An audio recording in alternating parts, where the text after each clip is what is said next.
அடுத்தது நம்ம ஏஎஃப்எம்சிக்கான பாண்ட் பற்றி பார்ப்போம். ஏஎஃப்எம்சி ப்ரைமரியாக என்ன சொல்லியிருந்தோம், ஒரு இன்ஸ்டிடியூஷன் ஆர்மியில் மெடிக்கல் ஆஃபீஸர்ஸை நம்ம வேணும் அப்படிங்கிறதுக்காக கிரியேட் பண்ணப்பட்ட ஒரு இன்ஸ்டிடியூஷன் இல்லையா. ஸோ ஆர்மியில் ஆர்ம் ஃபோர்ஸஸ் மெடிக்கல் காலேஜில் முடித்தவங்க ஆர்மியில் 7 years முடிச்சதுக்கப்புறம் சர்வ் பண்ணுங்கிற பாண்ட் இருக்குது. ஆனால் இது யாரையுமே ஸ்டாப் பண்ணாது யூஸ்வலாக. அகெயின் திருப்பி ரிப்பீட் பண்ணுறோம், ஆர்மியிலேருந்து ஆர்ம் ஃபோர்ஸஸ் மெடிக்கல் காலேஜ்லேருந்து வெளியில் வர்றவங்க எக்ஸலன்ட் மெடிக்கல் ஆஃபீஸர்ஸாக இருப்பாங்க, ப்ரொஃபஷனல்ஸாக இருப்பாங்க, லீடர்ஸாக இருப்பாங்க. இன்றைக்கி நிறைய துறையில் நிறைய ஹாஸ்பிட்டல்ஸோ எதையோ லீட் பண்ணுறவங்க அவங்களா இருப்பாங்க. ஸோ அந்த மாதிரி இருக்கிறப்போ எல்லாரும் ஹாப்பியாக இந்த 7 years பண்ணுறவங்க நிறைய பேர் இருப்பாங்க. 7 years ஆஃப் ஆர்மி கமிட்மெண்ட் இருக்கிறவங்க நிறைய பேர் இருப்பாங்க. இந்த பாண்ட், அந்த பாண்டுக்கு ஒரு பெனால்ட்டி இருக்குது.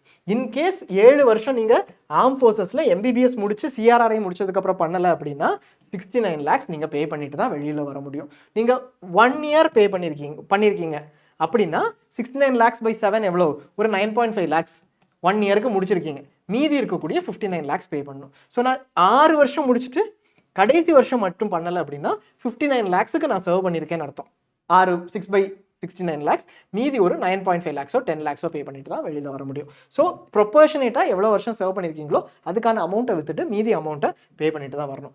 இதுக்கான அக்ரிமெண்ட் வந்து 500 rupees ஜுடிஷியல் ஸ்டாண்ட் பேப்பரில் இருக்கணும். ஏஎஃப்எம்சிலே உங்களுக்கு கிடைக்கும், ப்ராப்ளமே இல்லை.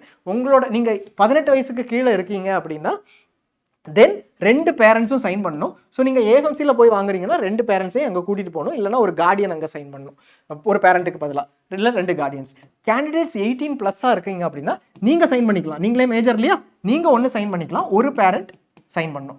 இதை நீங்கள் ஏஎஃப்எம்சியில் போய் இந்த அக்ரிமெண்ட் வாங்குறீங்கன்னா ஒரு பேரண்ட் அங்கே இருக்கணும். அப்போ தான் நீங்கள் அட்மிஷன் அப்போ சைன் பண்ணணும். இதெல்லாம் எப்போ அட்மிஷன் அப்போ சைன் பண்ணால் போதும். 145 பேருக்கு மட்டும்தான், 2000 பேருக்கும் கிடையாது. ஸ்க்ரீனிங் அப்போ வேண்டாம். வித்ட்ராயல் ரூல் எப்போ, எனக்கு வந்து ஏஎஃப்எம்சி எப்போ என்னால் வித்ட்ரா பண்ண முடியும், ரிசைன் பண்ண முடியுமா ஏஎஃப்எம்சி ஜாயின் பண்ணதுக்கப்புறம்? ஏஎஃப்எம்சி ஜாயின் பண்ணுறேன், லாஸ்ட் இயருக்கு நடந்த எக்ஸாம்பிள் சொல்லுவோம், இப்போ ஆகஸ்ட்லேயே நடந்துடும். 9th September ஜாயினிங் போட்டிருந்தாங்க. 9th September அன்னைக்கே போய் நான் ஜாயின் பண்ணிட்டேன். ஆனால் ஒரு 3 நாளில் நான் ஆல் இண்டியா ரவுண்ட் 2 ரிசல்ட் வந்து நான் மூவ் பண்ணணும்னு நினைக்கிறேன். இதிலிருந்து 7 நாள், மேபி 15th September வரைக்கும் இல்லை 16th September வரைக்கும் அவங்க இன்டிமேட் பண்ணிடுவாங்க. அது வரைக்கும் நீங்கள் ரிசைன் பண்ணிக்கலாம், எந்த இஷ்யூவும் கிடையாது. ரெசிக்னேஷன் அக்செப்ட் பண்ணுவாங்க, இன்னொரு லிஸ்ட் போட்டு கேண்டிடேட்ஸை எடுத்துருவாங்க. ஆனால் இந்த 15th September நீங்கள் ரிசைன் பண்ணல அப்படின்னா 69 லட்ச ரூபா பே பண்ணி தான் ரிசைன் பண்ண முடியும். ஸோ யூஸ்வலாகவே ஜாயின் பண்ணும்போதே நம்ம கிளியராக இருக்கிறது பெட்டர். ஒருவேளை உங்களை கூப்பிட்டாங்க 145, நீங்கள் ஜாயின் பண்ணலன்னா வேற, ஜாயின் பண்ணிட்டீங்க, அட்மிஷன் பே பண்ணிட்டீங்க, ஃபார்மெல்லாம் ஃபில் பண்ணிட்டீங்க, எல்லாம் கொடுத்துட்டீங்க, அங்கே போய் 7 நாளைக்குள்ளே நீங்கள் ரிசைன் பண்ணல அப்படின்னா உங்களுக்கு 69 lakhs பெனால்ட்டி அப்ளிகபிள். அது ரொம்ப கிளியராக இருப்பாங்க. 4 PM 4 PM தான் அப்படிங்கிற மாதிரி கிளியராக இருப்பாங்க. நான் சர்வீஸ் லையபிலிட்டி அப்படின்னா, நான் சர்வீஸ் லையபிலிட்டினா நான் 5.5 வருஷம் எம்பிபிஎஸ் முடிச்சதுக்கு அப்புறம் என்னால் சர்வ் பண்ண முடியாது 7 வருஷம். பல ரீசன்ஸ்க்காக இருக்கலாம், சரியா? பாண்ட் சர்வ் பண்ணணும், நான் ஆர்மியில் போய் ஒர்க் பண்ணணும், ஆனால் பல ரீசன்ஸ்க்காக இருக்கலாம். ஒரு ரீசன் நான் மெடிக்கல்னு வச்சுக்கோங்களேன், மெடிக்கல் ரீசன் இல்லை, நானே வேண்டான்னு சொல்கிறேன், இல்லை டிசிப்ளின் ரிலேட்டட் இஷ்யூஸ்னால கவர்மெண்ட் வேண்டாம்னு சொல்லுது, டிசிப்ளின் இஷ்யூஸ்னால நீங்கள் ஜாயின் பண்ண முடியாதுங்கிற மாதிரி ஆயிடுது, நீங்கள் ஏதாவது ப்ராப்ளம் இது பண்ணிட்டீங்க, உங்கள் மேலே கேஸ் இருக்குது, அந்த மாதிரிப்பட்ட ரீசன்ஸ்க்காக ஆர்மி க்ரைட்டீரியா படியே நீங்கள் ஜாயின் பண்ணல, டிசிப்ளினரி ரீசன்ஸ்க்காக, அப்போது கம்ப்ளீட் பாண்ட் 69 லட்ச ரூபாயும் ட்ரைனிங் காஸ்ட்டும் டியூஷன் ஃபீ அது வரைக்கும் எல்லாமே பே பண்ணிட்டு தான் நீங்கள் வெளியில் போக முடியும். ஆர்மி எம்பிபிஎஸ் டிகிரி வாங்கிட்டு போகணும் அப்படின்னா. நான் மெடிக்கல் ரீசன்ஸ்க்கு எம்பிபிஎஸ் முடிச்சிருவீங்க, ஆனால் சர்வ் பண்ண முடியாது அப்படின்னா.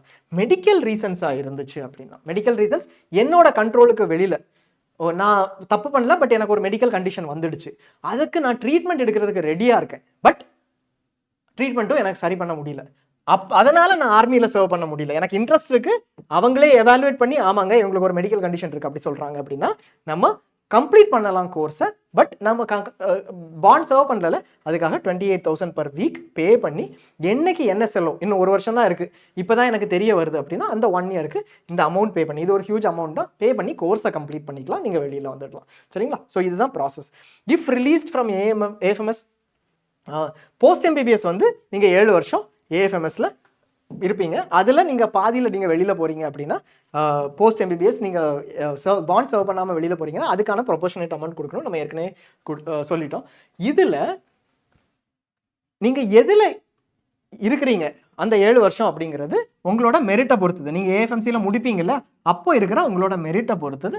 அதில் உங்களுக்கு 2 ஆப்ஷன் இருக்கும். பெர்மனன்ட் கமிஷன் ஒன்று இருக்கும். அப்படின்னா நீங்கள் ஆர்மியில் ஜாயின் பண்ணிட்டீங்க, பெர்மனன்ட் கமிஷனில் ஜாயின் பண்ணிட்டீங்க.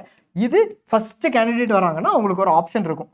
செகண்ட் ஷார்ட் சர்வீஸ் கமிஷன், இது 10 வருஷம். ஆனால் நமக்கு கம்பல்சரி எவ்வளோ, 7 வருஷம் கம்பல்சரி. ஸோ எய்தர் பெர்மனன்ட் கமிஷன்லையோ ஷார்ட் சர்வீஸ் கமிஷன்லையோ நம்ம ஜாயின் பண்ணிக்கலாம். இது மெரிட் பொறுத்து கொடுப்பாங்க. அதில் 7 வருஷம் கண்டிப்பாக நம்ம இருக்கணும். அதுக்கு மேலே ரிலீவ் பண்ணிக்கலாம். ஷார்ட் சர்வீஸ் கமிஷனுங்கிறது 10 இயர்ஸ். 10 இயர்ஸ் முடிச்சதுக்கப்புறம் அவங்களே கூட நீங்கள் ரிலீவ் ஆகலைன்னா அவங்களும் 10 இயர்ஸ் கழிச்சு உங்களுக்கு ஒரு ஆப்ஷன் கொடுப்பாங்க. ஸோ பேசிக்காக 7 வருஷம் தான் இருக்கணும். இது 2 கடையில் எது அப்படிங்கிறது அவங்களோட மெரிட்டை பொறுத்தது நீங்கள் டிசைட் பண்ணிக்கலாம். அண்ட் ஸ்டார்ட் பண்ணும்போது இது வந்து கமிஷனிங் அப்போன்னா 4.5 இயர்ஸ் முடிச்சுட்டு நீங்கள் சிஆர்ஆர்ஐ பண்ணுவீங்க இல்லையா, அப்போது நீங்கள் லெஃப்டினண்ட்டாக ஜாயின் பண்ணுவீங்க.